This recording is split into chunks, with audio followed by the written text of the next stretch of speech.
జగిత్యాల నియోజకవర్గ ప్రజలకు అదేవిధంగా షార్ట్ పీరియడ్లోనే ఈ పత్రికా మీడియా సమావేశానికి విచ్చేసినటువంటి ముఖ్యంగా ఈ రోజున ప్రజాప్రభుత్వం నడుస్తుంది అని గౌరవనీయులు సీఎం రేవంత్ రెడ్డి గారు గంటాపదంగా చెప్తూనే ఉన్నారు. కానీ నిన్న జరిగిన ఇన్సిడెంట్ ఏదైతే ఉందో నాంపల్లి బీజేపీ కార్యాలయం మీద దాడి నడుస్తుంది ప్రజాప్రభుత్వం కాదు అప్రజాస్వామిక ప్రభుత్వం అని తెలియజేస్తూ ఉంది.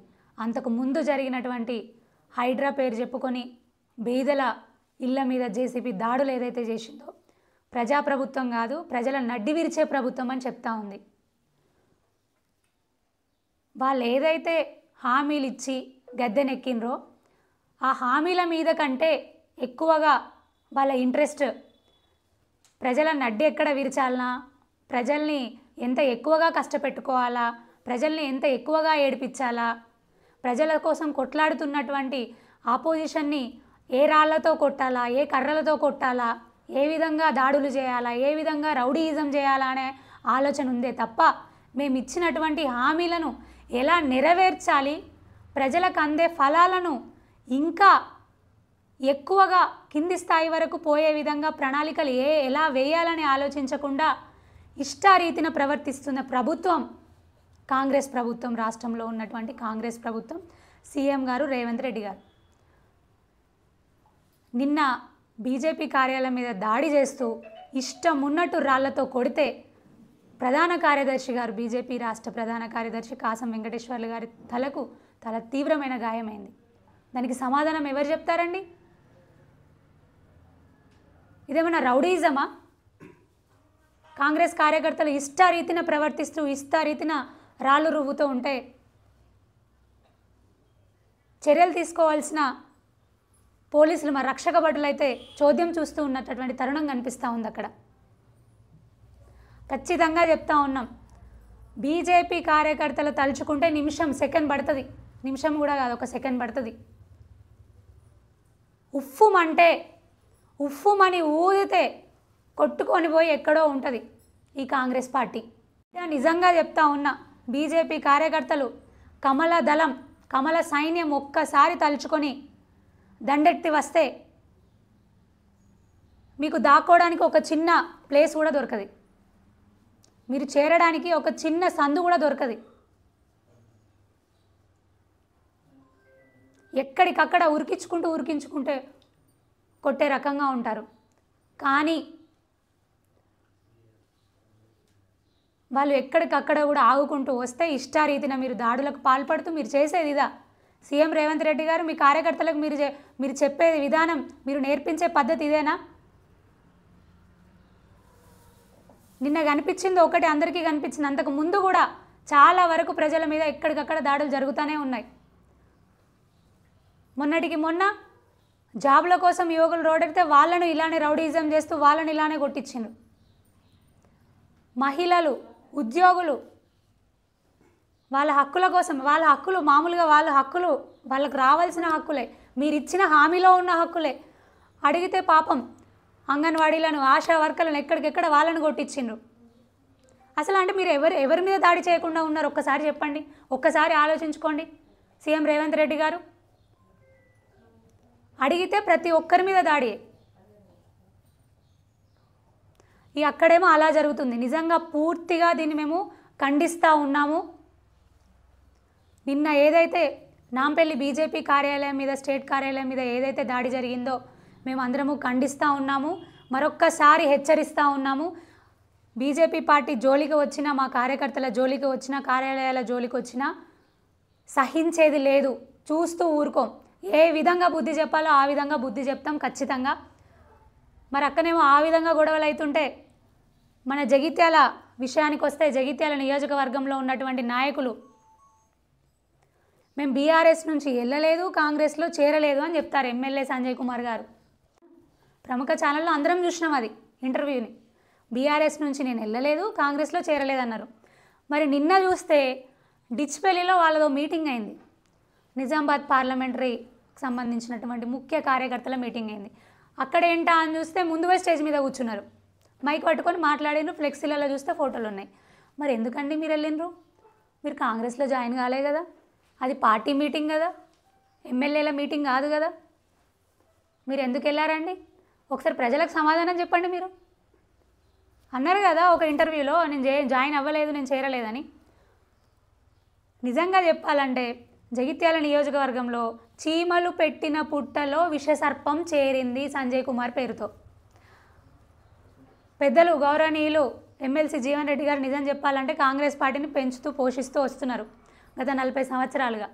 పాపం పెద్ద మనిషి, గౌరవించదగిన మనిషి, ఆయన విలువల్ని కాపాడుకుంటూ వస్తున్నాడు. ఇవాళ ఆయన ఒక సామ్రాజ్యాన్ని బిల్డప్ చేసిండు కార్యకర్తలందరి సహకారంతో. ఒక పుట్టను బిల్డప్ చేసిండు. దానిలోకి విషసర్పంలాగా మీరు దూరిండు సంజయ్ కుమార్ గారు.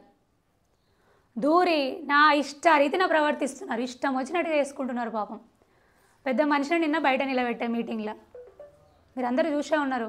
డిచ్పల్లిలో కనీసం పెద్ద మనిషి కన్నా గౌరవం ఇవ్వాలి కదా మీరు. తనుంటేనే కదా ఈ కాంగ్రెస్ పార్టీ జగిత్యాల నియోజకవర్గంలో ఇంత దాకా వచ్చింది. ఆయనను కూడా లెక్క చేయకుండా నేను కాంగ్రెస్ పార్టీలో చేరలేదన్న వ్యక్తి కాంగ్రెస్ మీటింగ్ పోయి ముందు పోయి కూర్చున్నాడు. పాపం మీ పెద్ద మనిషిని అవమానించి రోడ్డు మీద నిల్చోబెట్టి. ఇంత దారుణం ఎక్కడైనా ఉంటుందా? ప్రజలందరూ ఆలోచన చేయాలి. ఏమనంటే నేను అభివృద్ధి సంక్షేమం కోసమే ఉన్నా అని మాట్లాడతారు. ఎమ్మెల్సీ కవిత జగిత్యాల నియోజకవర్గంకి రాగానే ఉరుక్కుంటా పోయి, మాజీ పార్లమెంట్ సభ్యురాలు ఉరుక్కుంటా పోయి మా అరవింద్ అన్న దగ్గర పోయి పడుతుంది. ఏంది మరి, మీరు అభివృద్ధి కోసం అయితే మేము డెఫినెట్గా సంతోషిస్తాం. ఎందుకంటే మేమైనా మా అరవింద్ అన్నైనా ఒక్కటే ఆలోచిస్తాం, పార్టీలకు అతీతంగా ప్రజలకు అభివృద్ధి జరగాలి, సంక్షేమ ఫలాలు అందాలి అని. ఖచ్చితంగా దానికి మేము సపోర్ట్ చేస్తాం. అందుకోసమే అరవింద్ అన్న గారు సపోర్ట్ చేసిండ్రు. సరే మీరు ఎవరి దగ్గర తీసుకొని ఆడ దగ్గర తీసుకుపోయినరు. మీ ఆలోచన ఏ రకంగా ఉందో మాకు తెలియదు కానీ తీసుకుపోయినరు. మరి తీరా ఈడ చూస్తే మాత్రం కనీసం పార్టీలో ఉన్న ముఖ్య నాయకులను కూడా గౌరవించలేని ఆలోచన మీది, గౌరవించలేని మనిషి మీరు. పెద్ద మనిషి, ప్రజాస్వామ్యమైన బద్ధమైన పదవిలో ఉన్న మనిషి, అట్లాంటి మనిషి మీరు. ఒక్కసారైనా మీరు ఆలోచన చేయాలి. ఇదంతా ఎవరు చూస్తలేరు అనుకుంటున్నారా? పిల్లి కదా పాలు తాగుతూ నన్ను ఎవరు చూస్తలేరు, నేను పిల్లి కళ్ళు మూసుకొని పాలు తాగుతూ నన్ను ఎవరు చూస్తలేరు, నేనే పాలు తాగుతున్నా అనుకుంటుందట.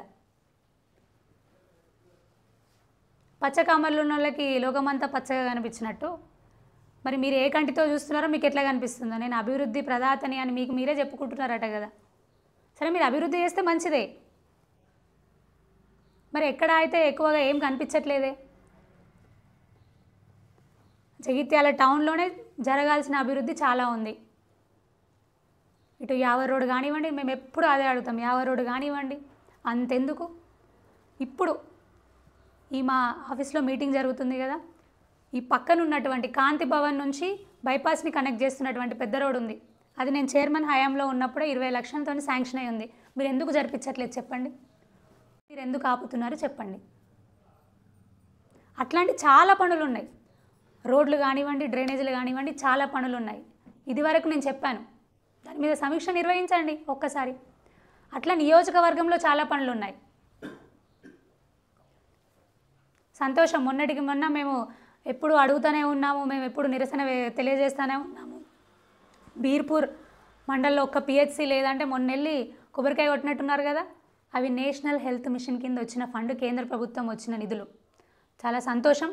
ఈ సందర్భంగా గౌరవనీయులు ప్రధానమంత్రి వర్యులు నరేంద్ర మోదీ గారికి, ఆ శాంక్షన్ ఇప్పించినటువంటి గౌరవనీయులు ఎంపీ గారు ధర్మపురి అరవింద్ గారికి కూడా మేము ధన్యవాదాలు తెలియజేస్తూ ఉన్నాము. అదేవిధంగా ప్రజలందరికీ శుభాభినందనలు కూడా తెలియజేస్తూ ఉన్నాం బీర్పూర్ మండల ప్రజలకి. మరి నిజంగా ఈ రోజున మీరు పార్టీలకు అతీతంగా ప్రజలకు అభివృద్ధి చేయాలి, సంక్షేమం చేయాలి అని అనుకునేవారే అయితే మీ అసలు క్యారెక్టర్ ఏంటి, మీ అసలు కథ ఏంటి, మీరు ఆలోచించేది ఏంటి అనేది ఒక్కసారి మీరు ఆత్మ పరిశీలన చేసుకోవాలి. సంజయ్ కుమార్ గారు. ప్రజలు చాలా వివేకవంతులు, అన్నీ గమనిస్తున్నారు, అన్నీ చూస్తున్నారు. మీరు ఏదైతే మీ పార్టీలో ఉన్నటువంటి పెద్ద మనుషులు, ప్రజాస్వామ్యబద్ధంగా ఎన్నుకోబడినటువంటి ఒక మంచి పదవిలో ఉన్నటువంటి పెద్ద మనుషుల్ని మీరు ఏదైతే లెక్క చేయకుండా, ఇష్టారీతిన మీ పార్టీలోనే ఉన్న పెద్ద మనుషుల్ని మీరు లెక్క చేయకుండా ప్రవర్తిస్తూ ఉన్నారు. ఇక మీకు మిగతా ప్రజలెంత? అయినా మీకు ఇది అలవాటే కదా.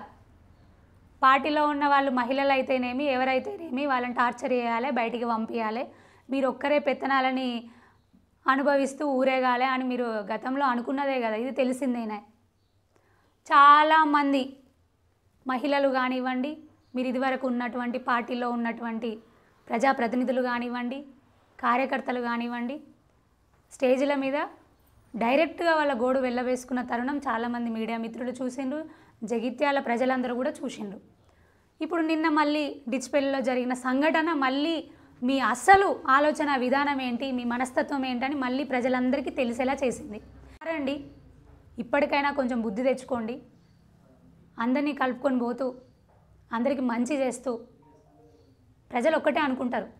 కనీసం వాళ్ళ పార్టీలో ఉన్న వాళ్ళకి, వాళ్ళ పార్టీలో ఉన్నటువంటి మహిళలకి వాళ్ళకే రెస్పెక్ట్ ఇవ్వనప్పుడు, వాళ్ళనే లెక్క చేయనప్పుడు మమ్మల్ని ఏం చేస్తారు అనే ఒక ప్రశ్న ప్రజలకు వస్తుంది కదా, ప్రజలు ఆలోచిస్తారు కదా.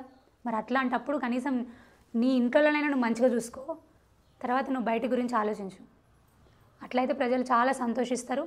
డెఫినెట్గా పార్టీలకు అతీతంగా అభివృద్ధి చేయాలి, సంక్షేమం చేయాలని మా లక్ష్యమైన, మా కార్యకర్తలందరి లక్ష్యమైన, గౌరవనీయులు ఎంపీ గారు ధర్మపురి అరవింద్ అన్న గారి లక్ష్యమైన ఒకటే ఉంటుంది. ప్రజలకు అనుకూలంగా ప్రజలకు అందే ఫలాలు అందిస్తూ గ్రామాలైనా పట్టణాలైనా అభివృద్ధి చేయాలని మేము ఆలోచిస్తాం.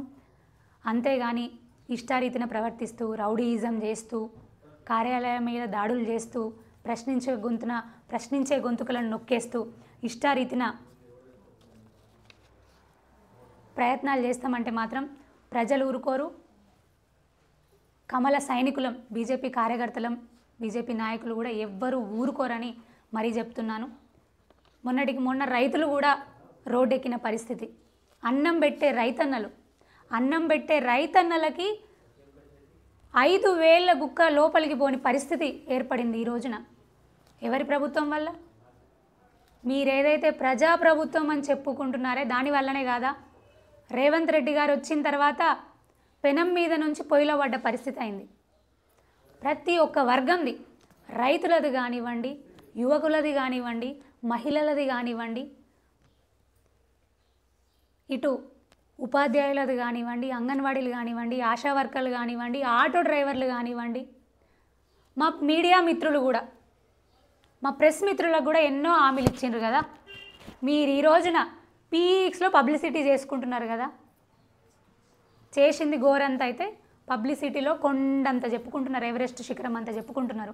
ఈ రోజున మీరు చేసే ఆ చిన్న ఒకటో రెండో హామీలు, ఒక హామీ 2 హామీలు కాదు, అరంతనో చీమంతనో చేసిండ్రు. మీరు అది ప్రజలకు ఆ చీమంత కూడా మీరు చేసిండ్రు అని తెలిసి చెప్పేది ఏంటి? మా మీడియా మిత్రులే కదా. మరి మీరు ఎవరిని పట్టించుకున్నారనండి? ఇంత రౌడీయిజం చేస్తున్నారు, ఇన్ని సంబరాలు చేస్తున్నారు, కోట్లు ప్రజాధనం వెచ్చించి ప్రతి జిల్లా తిరుగుతూ పెద్ద పెద్ద సభలు చేసుకున్నారు కదా ఉమ్మడి జిల్లాలో. కొంచెమన్నా బుద్ధి ఉండాలి. కోట్ల ధనం, ప్రజాధనం వృధా చేసుకుంటూ సంబరాలు చేసుకోవడానికి. అందుకే మరొకసారి చెప్తా ఉన్నాం, ఇవన్నీ అన్యాయాలు, అరాచకాలకు ప్రజాప్రభుత్వం కాదు, ఇది అరాజక ప్రభుత్వం, ప్రజలను అడ్డి విరిచే ప్రభుత్వం, అప్రజాస్వామిక ప్రభుత్వం అని మరొక్కసారి తెలియజేసుకుంటూ, చూస్తూ ఊరుకోము. ప్రజల పక్షాన బీజేపీ ప్రజా భరోసా యాత్రలు కొనసాగుతూనే ఉంటాయి. ఎక్కడికక్కడ కూడా దాడులు చేస్తుంటే మేము ఊరుకోము. ప్రజలను ఎప్పటికప్పుడు కూడా భరోసా పేరుతో మేము వారితో ఉంటాము. ఖబర్దార్, మరొక్కసారి రేవంత్ రెడ్డి గారు, మీ కాంగ్రెస్ ప్రభుత్వం చేస్తున్నటువంటి రౌడీయిజాన్ని ఖచ్చితంగా ఎదుర్కొంటాము. రానున్న రోజుల్లో రాష్ట్రంలో బీజేపీ ప్రభుత్వం ఖచ్చితంగా వస్తుంది. ప్రజలు ముందుండి అది వచ్చేలా చేస్తారని తెలియజేసుకుంటూ, ప్రజల తరపున ఎప్పుడు కూడా బీజేపీ కార్యకర్తలు, మా కమల సైనికులు, మోదీ సైనికులు ఎప్పుడు కూడా అండగా ఉంటారు, వాళ్ళకు తోడుగా ఉంటారని మరొక్కసారి తెలియజేసుకుంటూ ఈరోజు మీడియా సమావేశానికి ఇచ్చేసినటువంటి అందరికీ కూడా పేరు పేరున హృదయపూర్వక ధన్యవాదాలు తెలియజేస్తాను.